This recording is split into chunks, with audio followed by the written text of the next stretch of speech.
J'espère que vous allez tous très bien. J'espère que vous allez tous très bien. N'hésitez pas à tapoter un maximum le live, très important. Et du coup, comme le titre nous le démontre, nous le montre et nous le démontre, on va parler aujourd'hui de la réalité sur la Trinité. Donc bon, j'espère que vos âmes se portent bien. J'espère que depuis, vous avez pu accomplir ce que vous aviez comme objectif. Maintenant, aujourd'hui, on va avoir un objectif précis, c'est de vous éclairer et de vous édifier en ce qui concerne ça. Et donc, du coup, aujourd'hui, on va engager sur un nouveau thème. Le thème qu'on avait déjà abordé, mais bon, là, du coup, ça va être un supplément un peu à la partie 1. On va à peu près voir la réalité en ce qui concerne la Trinité. Voilà, nos aïeux, nos prédécesseurs nous ont enseigné beaucoup de choses en ce qui concerne la Trinité.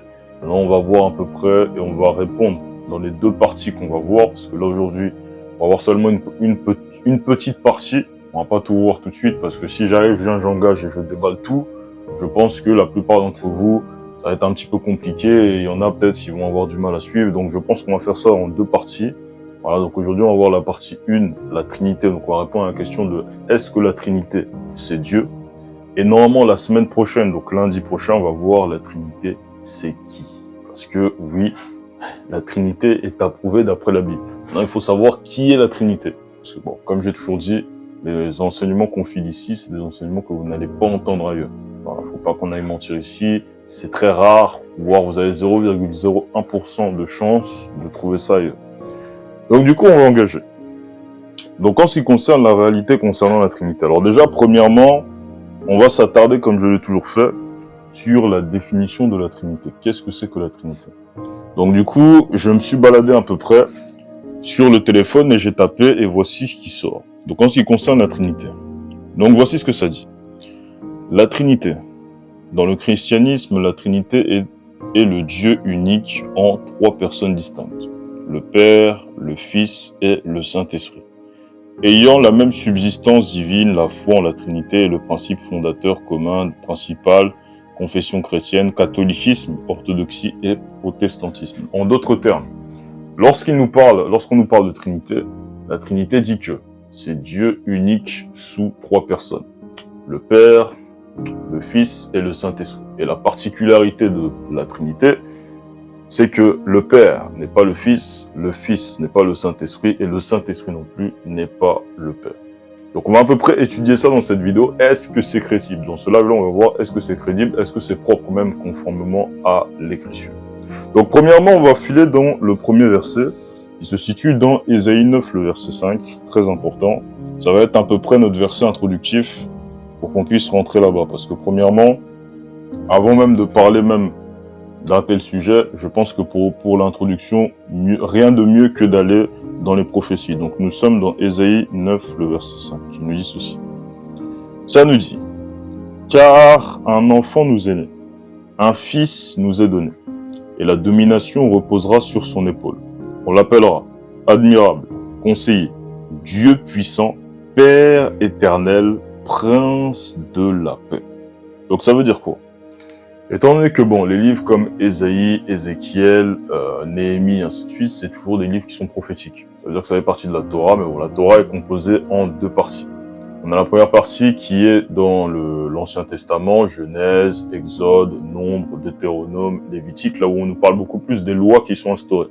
Maintenant, dans la seconde partie de la Torah, c'est beaucoup plus dans le domaine des prophéties, ce qui nous enseigne aujourd'hui nous chrétiens. Et maintenant, là, en tombant dans Ésaïe, on tombe dans le Ésaïe 9, verset 5, qui nous dit « Car un enfant nous est né, un fils nous est donné, et la domination reposera sur son épaule. On l'appellera admirable, conseiller, Dieu puissant, Père éternel, prince de la paix. » Ça veut dire que l'enfant, il faut trouver un enfant qu'on appelle Dieu, un enfant qu'on appelle Père, et un enfant qu'on appelle prince de la paix. Maintenant, on va voir à peu près qui rentre dans ces critères. On va à peu près analyser chacun des critères pour voir qui rentre dans ces critères. Je pense que vous avez tous la réponse, mais bon, on va quand même citer ça bien avec les versets bibliques pour que vous puissiez bien comprendre. Nous sommes dans Matthieu 1. Matthieu 1, le verset 19, en descendant jusqu'au verset 21. Voici. Avant même, je pense même, pour même compléter même, on va même directement aller là-bas, après on va analyser l'autre côté. Donc Matthieu 1, le verset 19, en descendant jusqu'au verset 21, qui nous dit ceci. Joseph, son époux, donc bon, là c'est le contexte à peu près de la naissance de Jésus-Christ, le moment là où, bon, je vais pas en dire plus. Joseph, son époux, qui était un homme de bien et qui ne voulait pas la diffamer, se proposa de rompre secrètement avec elle. Donc là on parle de Marie, donc Joseph et Marie. Comme il y pensait, voici, un ange du Seigneur lui apparut en songe et dit, Joseph, fils de David, ne crains pas de prendre avec toi Marie ta femme, car l'enfant qu'elle a conçu vient du Saint-Esprit. Elle enfantera un fils et tu lui donneras le nom de Jésus. C'est lui qui sauvera son peuple de ses péchés. Verset 22, tout cela arriva afin que s'accomplisse ce que le Seigneur avait annoncé par le prophète. Voici la Vierge sera enceinte, elle enfantera un fils et on lui donnera le nom d'Emmanuel. Donc là, c'est le Ésaïe 7, 14. Maintenant, pourquoi est-ce que je vous ai fait lire juste avant le Ésaïe 9, verset 5? Déjà, dans l'Ésaïe 9, verset 5, nous cite des points qui sont assez capitaux concernant ce Jésus-Christ ici. Ça nous dit, elle enfantera un fils. Donc bon, on nous dit que un enfant va sortir, on l'appellera Père éternel, Prince de la paix. Dieu puissant en plus. Bon, déjà, on va analyser chacun des points. Est-ce que Jésus déjà rentre dans chacun de ces points-là? Alors moi, je vais vous répondre oui. Maintenant, pourquoi est-ce que je vous réponds oui? On va analyser chacun de ces points-là pour voir si la Trinité, c'est réellement Jésus-Christ. Donc déjà, on va aller dans Colossiens 1, le verset 12 à 16. Voilà, on va voir déjà, premièrement, pourquoi est-ce qu'on dit, on va l'appeler le petit, l'enfant, là, le Jésus, Dieu puissant. Voilà, ça c'est la première information. Colossiens 1, le verset 16. Attends, non, le verset 12 en descendant jusqu'au verset 16 qui nous dit ceci. Ça nous dit, rendez grâce au Père, à qui vous a rendu capable d'avoir part à l'héritage des saints dans la lumière. Il nous a délivrés de la puissance des ténèbres et nous a transportés dans le royaume du Fils de son amour. En qui? Donc là, tout ce qui va suivre, on est en train de parler du Fils. En qui? Nous avons la rédemption des péchés. Il est l'image, donc là on parle de Jésus-Christ, il est l'image du Dieu invisible, le premier-né de toute la création, car en lui ont été créées toutes les choses qui sont dans les cieux, sur la terre, les visibles et les invisibles, trône, dignité, domination, autorité, tout a été créé par lui et pour lui. Il est avant toute chose et toute chose subsiste en lui. Donc lorsqu'on arrive, on s'attarde même sur le verset 15, il nous dit, il est l'image du Dieu invisible. Étant donné que Jésus-Christ, là, Fils de Dieu, est l'image du Dieu invisible, il est qui? Si par exemple, moi je vous dis, bon, je suis l'image de mon Père, ça veut dire que dès que tu me vois, tu vois mon Père. Ça veut dire que je suis mon Père. Mais le moment là où le Père se donne une forme visible. En l'occurrence, le moment là où Dieu se donne une forme visible, ça donne Jésus-Christ, Fils de Dieu. C'est pourquoi on dit, il est l'image du Dieu invisible. Et maintenant derrière, quand vous repartez dans le Ésaïe 9, bon, je pense que je vais même reprendre ça, même comme ça, on va même bien suivre ça bien. Voilà, lorsqu'on retourne dans le Ésaïe 9, verset 5, voici ce qu'on nous dit. Alors, on nous dit, car un enfant nous est né, un fils nous est donné, et la domination reposera sur son épaule, on l'appellera admirable, conseiller, Dieu puissant. Si on l'appelle Dieu puissant, c'est tout simplement parce qu'il est l'image du Dieu invisible. Donc ça veut dire que déjà, même tout ce qui va suivre dans ce même verset-là, ça parle au fait de Jésus-Christ. On nous dit, on va l'appeler Dieu puissant. Donc voilà, on l'appellera admirable, conseiller, Dieu puissant, Père éternel. Donc ça veut dire qu'au fait, quand vous regardez même la définition même de la Trinité, qui nous dit que le Père n'est pas le Fils, et que le Fils n'est pas le Saint-Esprit, bon, je vais me faire sortir un verset même là où Jésus même dit clairement, parce que on va aller dans Luc 22. Luc 22, le verset 67. Voilà. Luc 22, 67. En descendant jusqu'au verset 70. Ça nous dit, ils dirent, si tu es le Christ, dis-le nous. Jésus leur répondit, si je vous le dis, vous ne le croirez pas. Et si je vous interroge, vous ne répondrez pas. Désormais, le Fils de l'homme sera assis à la droite de la puissance de Dieu. Tous dirent, tu es le Fils de Dieu? Point d'interrogation. Et il leur répondit, vous le dites, je le suis.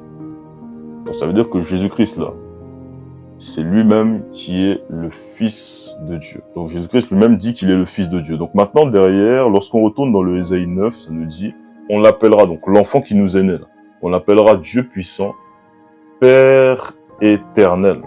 Donc ça veut dire que Dieu puissant concerne Jésus-Christ et Père éternel également concerne Jésus-Christ. C'est pourquoi quand on arrive, on regarde même la définition de la Trinité qui nous dit que le Père n'est pas le Fils, que le Fils n'est pas le Saint-Esprit. On voit d'après ce verset-là que c'est faux. Maintenant, bon, là on a pris un verset de l'Ancien Testament. J'aime beaucoup faire ça. C'est-à-dire que là, on a seulement touché à l'ombre. Maintenant, on va à peu près rentrer dans la lumière pour voir si ce que je dis est sérieux ou si je suis en train de me tromper. On va continuer. On va déjà aller même dans une information qui est capitale. Le moment là où Jésus-Christ s'exprime concernant le Père, donc bon, rapidement même, bon, le Père même, on va même laisser ça de côté, on va rapidement même aller parce que bon, on dit que on l'appellera Dieu puissant, admirable conseiller, Dieu puissant, prince de la paix. Pourquoi est-ce qu'on appelle Jésus prince de la paix? Jean 14, verset 27, nous dit quelque chose d'intéressant à ce sujet. Alors, Jean 14, verset 27... Voilà, donc n'hésitez pas à tapoter et à partager un maximum, je le répète. Jean 14, le verset 27, ça nous dit, donc c'est Jésus qui s'exprime et qui nous dit, « Je vous laisse la paix, je vous donne ma paix, je ne vous donne pas comme le monde donne, que votre cœur ne se trouble point. » Ça veut dire quoi? Ça veut dire que Jésus-Christ lui-même, c'est celui qui donne la paix. Ça veut dire que si lui, il a décidé de donner, il donne la paix. Et il dit à tous ceux qui croient en lui, « Je vous donne la paix. » Je vous donne la paix, que votre cœur ne se trouble point. Donc, qui il est pour pouvoir donner la paix? En l'occurrence, lorsqu'on retourne dans le Ésaïe 9, il est tout simplement le prince de la paix, parce que c'est lui qui détient la paix. S'il veut donner la paix, il la donne comme ça. Pouf! Et la paix arrive. Donc en gros, c'est pourquoi on l'appelle le prince de la paix. Maintenant, pourquoi est-ce qu'on dit que cet enfant-là sera appelé Père éternel? Nous sommes dans Jean 14. Jean 14 où Jésus va s'exprimer de manière plutôt claire à ce sujet. Maintenant, à vous-même d'être très attentifs, parce que je pense que vous allez entendre quelque chose de la part du Seigneur qui est très important. Jean 14, le verset 5, en descendant jusqu'au verset 6, premièrement. Jésus nous dit ceci. Donc bon, d'abord même, Thomas lui dit, « Seigneur, nous ne savons où tu vas. Comment pouvons-nous en savoir le chemin ?» Jésus lui dit, « Je suis le chemin, la vérité et la vie. Nul ne vient au Père que par moi. » Vous savez, quand par exemple j'arrivais, je vais voir, bon, par exemple, on va prendre par exemple l'exemple de Thomas. Je vais dire à Thomas, par exemple, moi je suis là, je vais dire Thomas, viens. Il va venir vers moi. Maintenant, Jésus n'a pas dit, parce que si vraiment la Trinité était vraiment propre, c'est-à-dire que si vraiment on disait que non, la Trinité c'est Dieu, Jésus, qui n'est pas le Père, était censé dire, nul ne va au Père. Parce que nul ne va au Père parce que vous allez aller à quelqu'un d'autre. Mais il n'a pas dit nul ne va au Père, il a dit nul ne vient au Père. Donc ça veut dire que si par exemple j'appelle Thomas, je vais lui demander de venir vers moi, Thomas va tomber sur moi parce qu'il est venu vers moi. Maintenant, si j'arrive, je vais envoyer Thomas vers quelqu'un d'autre, ce que je vais utiliser, c'est le verbe aller. Donc je vais dire à Thomas, va. C'est-à-dire, bon, je sais pas. Mais admettons, moi je suis pas me dire Thomas, va au Père. Maintenant là, en l'occurrence, Jésus lui dit, je suis le chemin, la vérité et la vie. Nul ne vient au Père que par moi. Ça veut dire que quand tu arrives, tu viens à Jésus-Christ. Ça veut dire tout simplement que tu viens au Père. Parce que le Père est en lui-même. Alors ça, c'est dans la suite des versets. Mais on verra ça juste après. Bon, on va descendre directement au verset 7. Jésus nous donne une information même. Bon, là, c'était plutôt clair. Mais Jésus va être encore beaucoup plus clair que même le clair lui-même. Donc bon, on va aller au verset 7. Jean 14, 7 qui nous dit ceci. Jésus dit, « Si vous me connaissiez, vous connaîtriez aussi mon Père. Et dès maintenant, vous le connaissez et vous l'avez vu. » Alors la question qu'on peut se poser, c'est les disciples là. Ils ont vu qui? Ils ont connu qui? Ils ont vu Jésus. Ils ont connu Jésus. Maintenant, le même Jésus-là nous dit que, étant donné que vous m'avez connu, ça veut dire que, en fait, c'est ça qu'il dit. Comme vous m'avez connu, vous connaissez également mon Père et vous l'avez vu. Donc, ça veut dire qu'ils ont vu Jésus. Et étant donné qu'ils ont vu Jésus, bah, en fait, ils ont vu Jésus, bah, en fait, ils ont tout simplement vu le Père.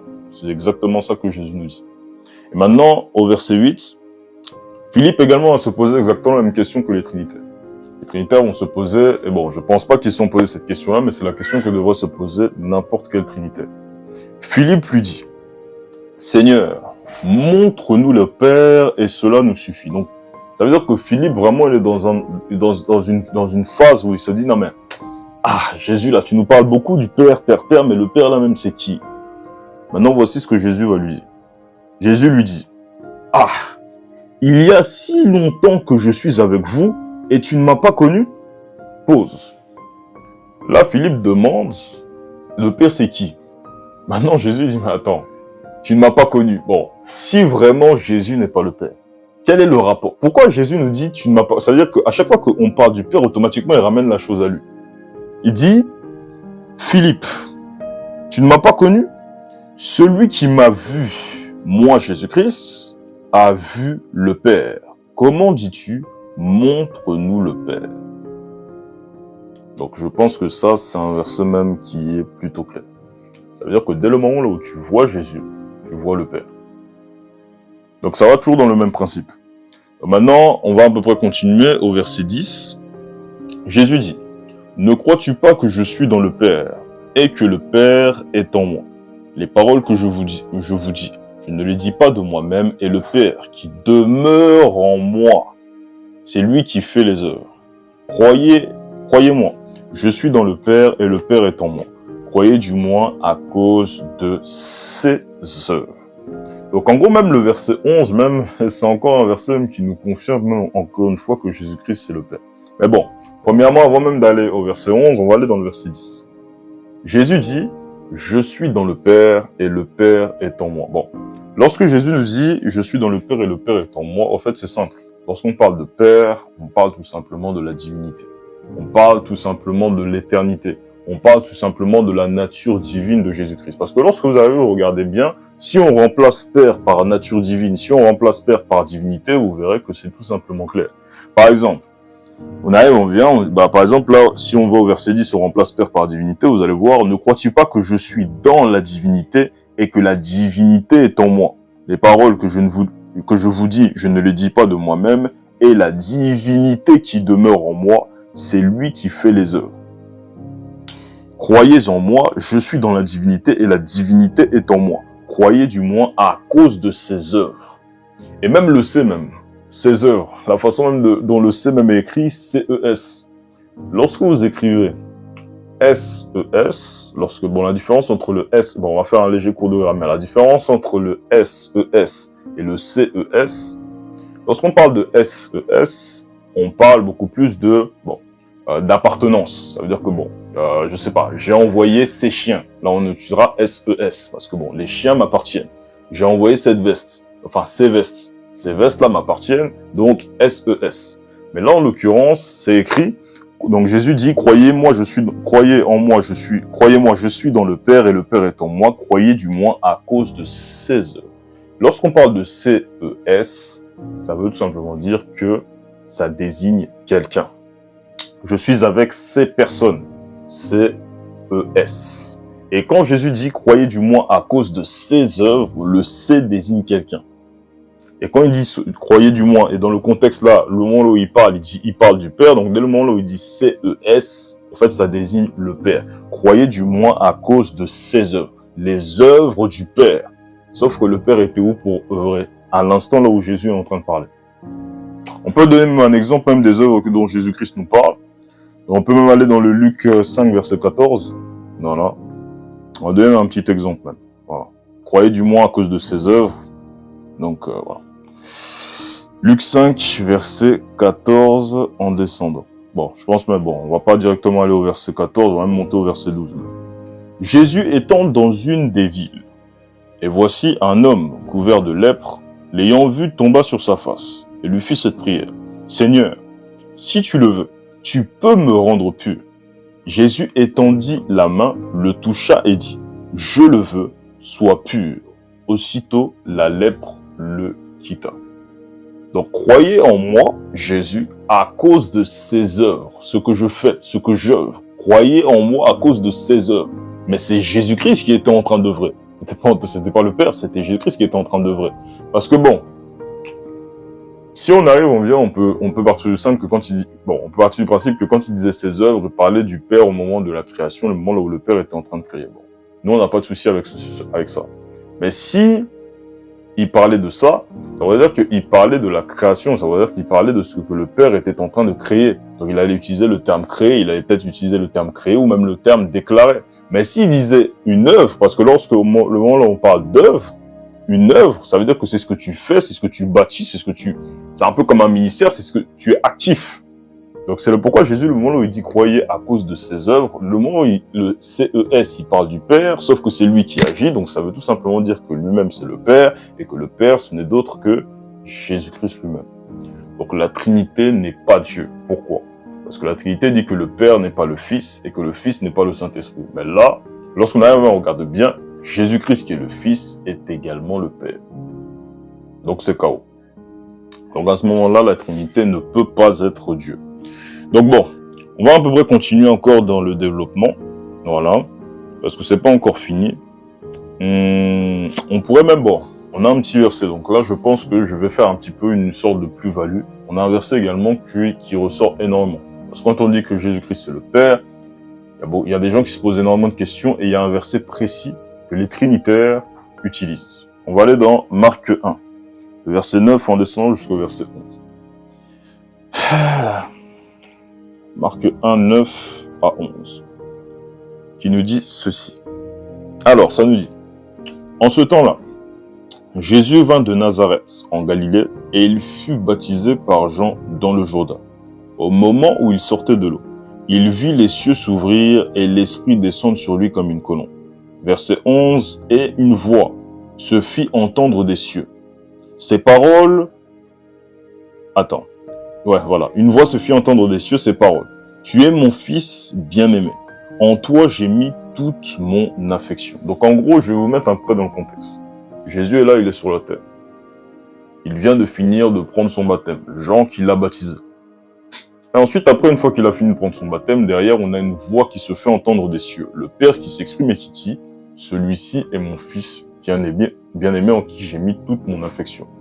Donc, lorsqu'on on rentre dans la logique humaine et dans la logique des trinitaires, ça va tout simplement dire que bon, le Père est en haut qui parle au Fils. Ça veut dire que ça ne peut pas être la même personne. Mais il faut comprendre une chose. Dans le Nouveau Testament, ce qui est bien, c'est que c'est la lumière de l'ombre qui est dans l'Ancien Testament. Ça veut dire que tout ce que Dieu fait dans le Nouveau Testament, en fait, il l'a déjà fait dans l'Ancien Testament. On va aller dans Néhémie 9, le verset 13 à 14. On va voir quelque chose de très précis par rapport à ce sujet. Néhémie 9, le verset 13 à 14, qui nous dit ceci. Ça nous dit, tu descendis. Donc là, du coup, ça s'adresse à Dieu lui-même. Donc c'est le prophète qui s'exprime et qui nous dit, tu descendis sur la montagne de Sinaï. Tu leur parlas du haut des cieux. Attention. Déjà, même là, dans ce verset-là, même ça dit, tu descendis. Donc ça veut dire que Dieu est descendu. Bon, il est descendu. Donc, lorsqu'on dit que Dieu descend, il descend où? Il descend sur terre. Maintenant, j'ai Dieu là, qui est descendu. On dit, tu leur parlas du haut des cieux. Ça veut dire quoi? Ça veut dire que dans l'Ancien Testament, en fait, dès le moment où Dieu est descendu, il est descendu sur la montagne. Derrière, il parlait également du haut des cieux.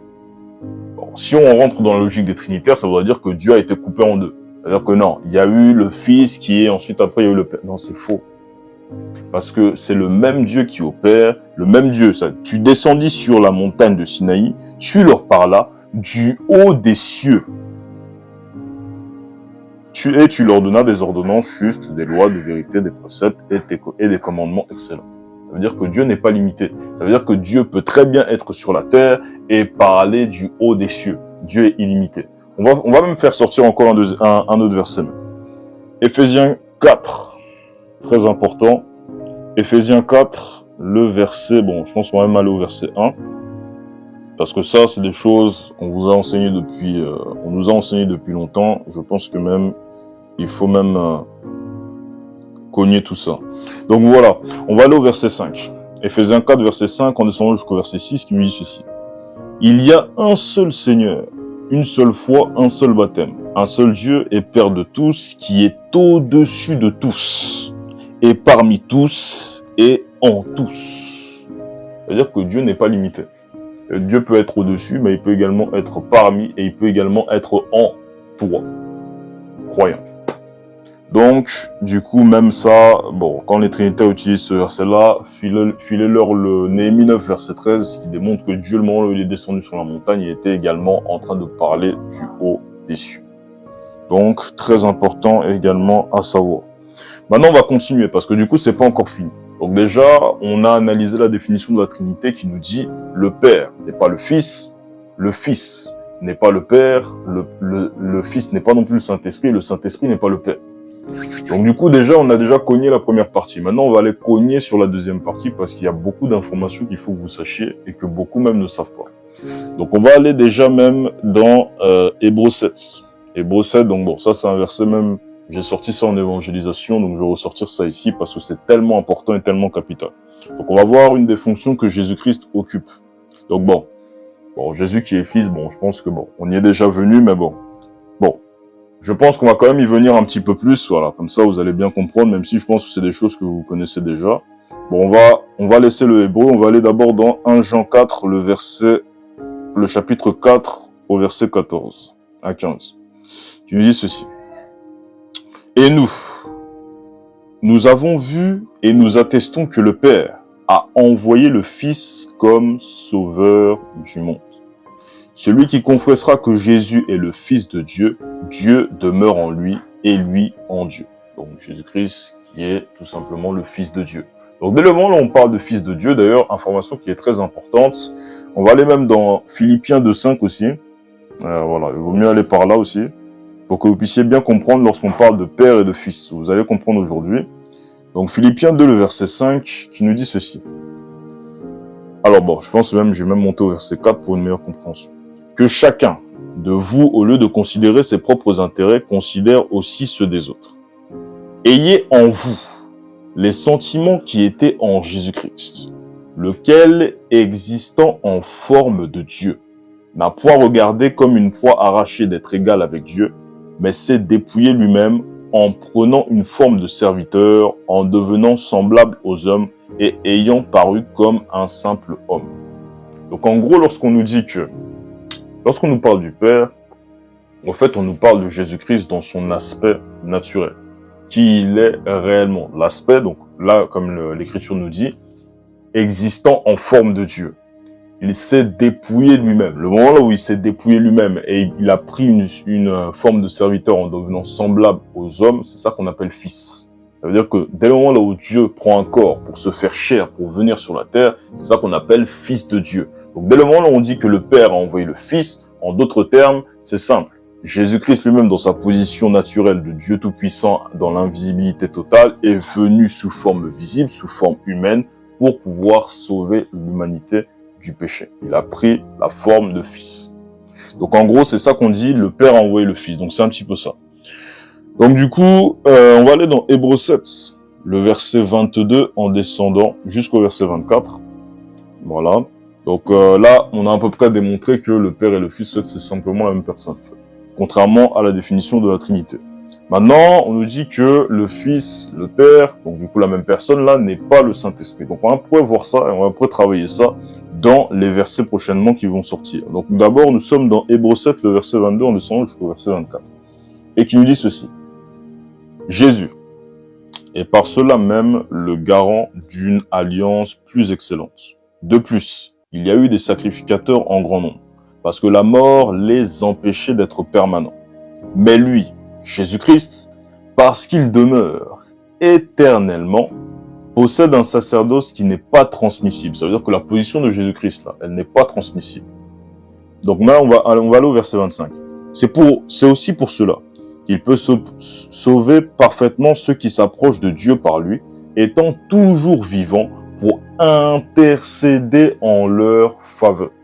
Ça veut dire que Jésus-Christ, là, c'est l'intercesseur par excellence. Et la position de Jésus-Christ n'est pas transmissible. Donc bon, on a eu nos amis les catholiques qui sont venus nous dire que non, Marie intercède. Mais bon, visiblement, bon, on ne sait pas qui croire entre l'Écriture et eux. Donc ça veut dire que ce qu'ils disent est en désaccord avec l'Écriture. Parce que l'Écriture nous fait clairement comprendre que Jésus-Christ est le seul et unique intercesseur et que la position là d'intercesseur de Jésus-Christ n'est pas transmissible. Romains 8, le verset 26. Romains 8, 26. Très important. Romains 8, le verset 26, il dit ceci. De même aussi, l'Esprit, donc le Saint-Esprit, nous aide dans notre faiblesse, car nous ne savons pas ce qu'il convient de demander dans nos prières. Mais l'Esprit lui-même intercède par des soupirs inexprimables. Donc attendez, dans le verset précédent que j'ai lu, on dit que Jésus-Christ intercède et que la position d'intercesseur de Jésus-Christ n'est pas transmissible. Maintenant, lorsqu'on arrive, on va dans le Romains 8, le verset 26, on nous dit « Mais l'Esprit, le Saint-Esprit, intercède par des soupirs inexprimables. » Donc ça veut dire quoi? C'est-à-dire que si Jésus intercède, sachant que la position n'est pas transmissible, et que le Saint-Esprit intercède, Jésus est qui? Le Saint-Esprit est qui? C'est tout simplement que Jésus-Christ, c'est le Saint-Esprit, et que le Saint-Esprit, c'est Jésus-Christ. Parce que la position d'intercession qui n'est pas transmissible, le Saint-Esprit l'a également. Donc il est qui? Donc du coup, voilà, très important, voilà, également à savoir. Maintenant, bon, je pense qu'on va encore étaler même le sujet. Parce que vraiment, bon, je pense que déjà même là, le débat est clos. C'est-à-dire que quelqu'un qui va vous dire que non, Dieu c'est la Trinité, c'est faux. Dieu unique sous trois personnes distinctes, soyons sérieux. Comment Dieu, qui est unique, peut être trois personnes distinctes? Ça veut dire qu'il y a eu le Père, à côté il y a le Fils, à côté il y a le Saint-Esprit. C'est une mauvaise compréhension. C'est Dieu unique sous trois formes différentes. Les trois formes principales du Seigneur. Donc on va continuer. Voilà, donc bon, il y a beaucoup d'informations à dire concernant le fait que Jésus est le Saint-Esprit. Donc on va encore continuer, on va encore déballer tout ce qu'on a. Donc on va aller dans Romains 10, le verset 9 à 10. Voilà, qui nous dit quelque chose de très important à ce sujet. Romains 10, le verset 9 à 10. Donc ça nous dit: si tu confesses de ta bouche le Seigneur Jésus, et si tu crois dans ton cœur que Dieu l'a ressuscité des morts, tu seras sauvé. Car c'est en croyant du cœur qu'on parvient à la justice, c'est en confessant de la bouche qu'on parvient au salut, selon ce que dit l'Écriture. Donc l'Écriture dit qu'il faut confesser de la bouche pour pouvoir parvenir au salut, en d'autres termes, à la vie éternelle. Ça, c'est l'Écriture qui dit ça. Maintenant, qui dit ça également? Parce que là, du coup, l'apôtre Paul qui a écrit Romains, nous cite ce que l'Écriture a déjà dit. Nous sommes dans Matthieu 10, le verset 32. Matthieu 10, 32, qui nous dit ceci. Ça nous dit. Donc c'est Jésus qui s'exprime et qui nous dit: c'est pourquoi, quiconque me confessera devant les hommes, je le confesserai aussi devant mon Père qui est dans les cieux. Mais quiconque me reniera devant les hommes, je le renierai aussi devant mon Père qui est dans les cieux. En d'autres termes, Jésus dit exactement la même chose. Il dit qu'en fait, il faut confesser Jésus-Christ de la bouche pour pouvoir parvenir au salut, même devant les hommes. Et derrière, quand l'apôtre Paul nous recite ça dans Romains, il nous dit qu'en fait, l'Écriture nous dit qu'il faut confesser de la bouche pour arriver au salut. Donc si l'Écriture dit ça, donc l'apôtre Paul qui cite l'Écriture, et que derrière c'est Jésus-Christ qui l'a dit, c'est tout simplement parce que Jésus-Christ c'est l'Écriture, et que l'Écriture, c'est Jésus-Christ. Tout simplement. Donc ça, c'est une première information. Alors ça, c'est une information où vous pourrez vous dire que ça n'a rien à voir avec le sujet, mais on a vraiment fait une petite virgule pour pouvoir revenir. Donc là, ça nous démontre que Jésus-Christ, c'est l'Écriture. Maintenant, on va continuer et on va lire une information qui est très intéressante concernant l'Écriture. Nous sommes dans 2 Timothée 3, le verset 16. Voilà, 2 Timothée 3, 16, qui nous dit ceci. Ça nous dit: toute écriture est inspirée de Dieu, utile pour enseigner, pour convaincre, pour corriger, pour instruire dans la justice. Donc là, c'est tous les aspects de l'écriture. L'écriture est là pour, bon, là il y a beaucoup d'aspects, mais on va se concentrer sur une seule: convaincre. Maintenant, on va voir qui convainc également. Sachant que Jésus-Christ c'est l'écriture, donc Jésus-Christ convainc. Mais qui convainc également? Jean 16, le verset 7 à 8.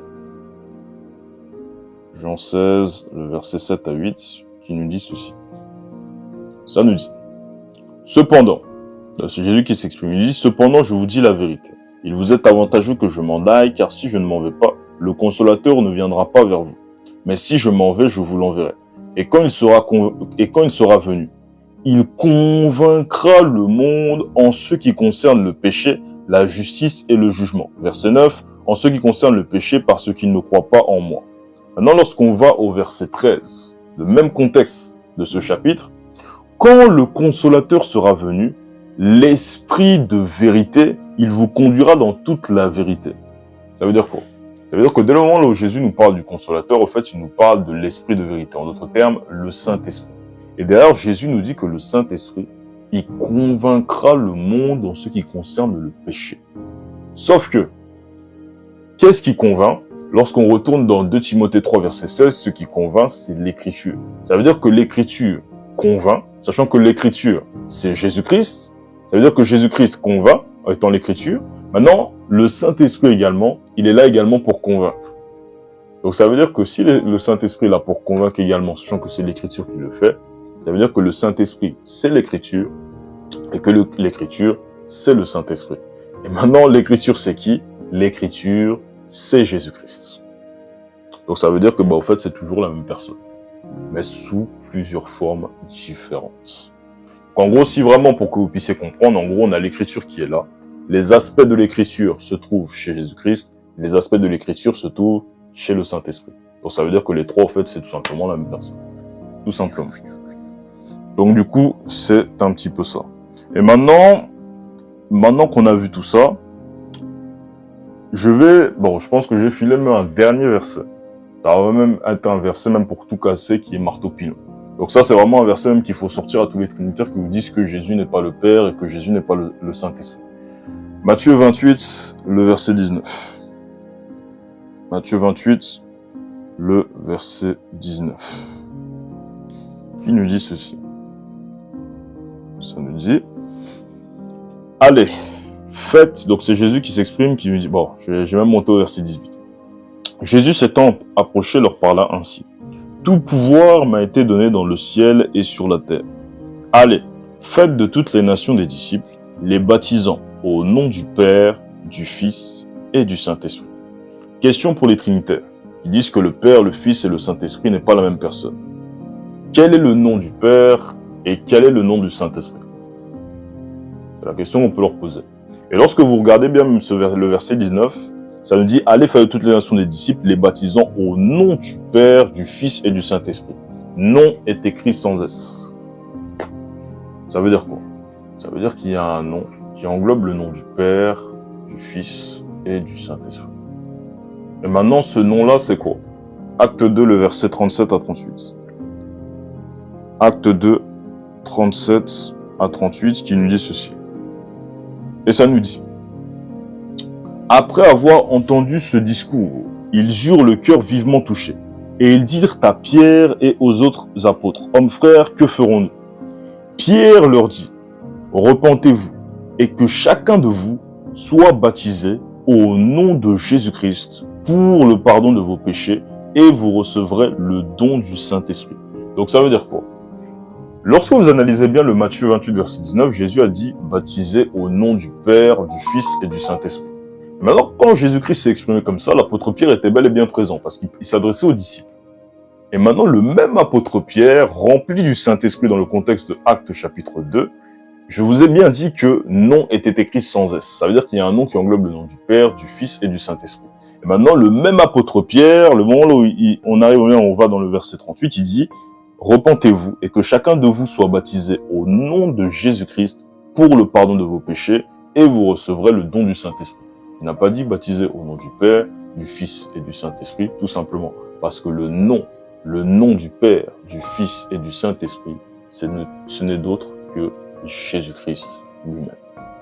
Maintenant, si Jésus-Christ lui-même a sorti cette information, pourquoi est-ce que Jésus-Christ n'a pas dit baptisé en mon nom? Parce que s'il avait dit baptisé en son nom, les disciples, une fois remplis du Saint-Esprit, n'auraient pas eu l'information de l'identité précise de Jésus-Christ. Mais comme Jésus-Christ leur a dit baptiser au nom du Père, du Fils et du Saint-Esprit, le moment où ils ont reçu le Saint-Esprit, ils ont compris que Jésus-Christ, c'est lui qui était le Père, le Fils et le Saint-Esprit. Donc, que Dieu bénisse sa parole. J'avais dit que j'allais pas aller plus loin parce que, je pourrais même encore répondre même à beaucoup de choses même parce que, ce thème-là, il est assez long. Voilà, il y a vraiment beaucoup de choses à dire, mais je choisis exprès de m'arrêter là pour ne pas vous perturber parce que j'ai déjà sorti beaucoup de versets. Donc, si j'arrive, je commence à enchaîner. On va sortir verset sur verset sur verset et ensuite, après, on va passer. N'hésitez pas d'ailleurs à m'écrire même en privé aussi. Voilà, donc si toi tu as des questions un peu plus personnelles sur ta vie, ainsi de suite, sur ta vie chrétienne, peut-être tu es en galère ou en difficulté, n'hésite pas à me voir sur mes différents réseaux sociaux qui sont dans la bio, mon Snapchat, mon Instagram, et également le bonus WhatsApp aussi, mais le WhatsApp, je le donne beaucoup plus en privé. Voilà, tu m'écris sur TikTok directement, et puis bon, je peux te filer directement le WhatsApp comme ça. Donc n'hésitez pas même à m'écrire, très important, voilà, parce qu'il faut pas rester dans la confusion. S'il y a un sujet ou un domaine où tu es dans la confusion, ainsi de suite, n'hésite pas. Tu veux également prendre ton baptême. Bon, le Seigneur a fait grâce, il nous a fait le don du ministère, ça fait qu'on est également apte pour baptiser. Donc peu importe le temps, peu importe ce qu'il y aura, surtout si tu te situes du côté de Paris, n'hésite pas à m'envoyer également un message, parce que c'est très important. Voilà, si tu n'es pas baptisé, c'est l'enfer. Voilà, il ne faut pas qu'on aille te mentir, parce que Jésus lui-même, il a dit, celui qui croira et qui sera baptisé sera sauvé, mais celui qui ne croira pas sera. Voilà, que Dieu bénisse même tous les trinitaires. Voilà, donc les trinitaires, vraiment, je vous dis la vérité, ce n'est pas bon. Vraiment, sortez de là. Donc prochainement. Alors, ce qu'on verra également prochainement, c'est des informations également sur la Trinité. D'où est-ce que ça vient? Premièrement, même si, bon, je pense que vous savez tous d'où ça vient. Donc déjà, premièrement, d'où est-ce que ça vient? Également, qui c'est? Parce que là, jusqu'à aujourd'hui, j'ai juste démontré que la Trinité n'a rien à voir avec le Seigneur Jésus-Christ. La Trinité n'a rien à voir avec Dieu. Donc, ça, c'est ce qu'on a démontré aujourd'hui. Mais la prochaine fois, on verra qui... Bon, déjà, quelques informations également, parce qu'il y a certaines questions auxquelles on peut se poser, auxquelles je n'ai pas répondu exprès pour pouvoir faire une partie 2. Mais également, on évoquera qui est la Trinité. Donc, n'hésitez pas à être connecté. On va faire une petite prière pour vous commander entre les mains du Seigneur. Donc, Seigneur, je prie encore pour ton peuple, pour les frères. Parce que Seigneur, toi-même, tu as dit dans la parole, je connais mes brebis et elles me connaissent. Elles entendent ma voix et elles me suivent. Seigneur, pour ceux qui ont le cœur fermé, pour les branchistes, pour les catholiques, pour les musulmans, pour les réveillés, pour tous ceux qui ne sont pas encore sauvés, mais qui sont nos frères, je prie encore que tu puisses encore les illuminer, leur ouvrir les yeux. Je prie également, Seigneur, pour tous tes enfants qui sont déjà sauvés, qui ont reçu la vie éternelle. Je prie encore que tu puisses encore les préserver. De la même façon, Seigneur, encore que autant des disciples, ils s'exhortaient les uns des autres à persévérer dans la foi en Jésus-Christ. Voici encore, Seigneur, encore, de par cette prière, j'aimerais exhorter un frère, j'aimerais exhorter une sœur, j'aimerais nous exhorter chacun d'entre nous, afin que nous puissions encore persévérer dans la foi en Jésus-Christ, car Seigneur, toi-même, tu as dit dans la parole, celui qui persévérera jusqu'à la fin sera sauvé.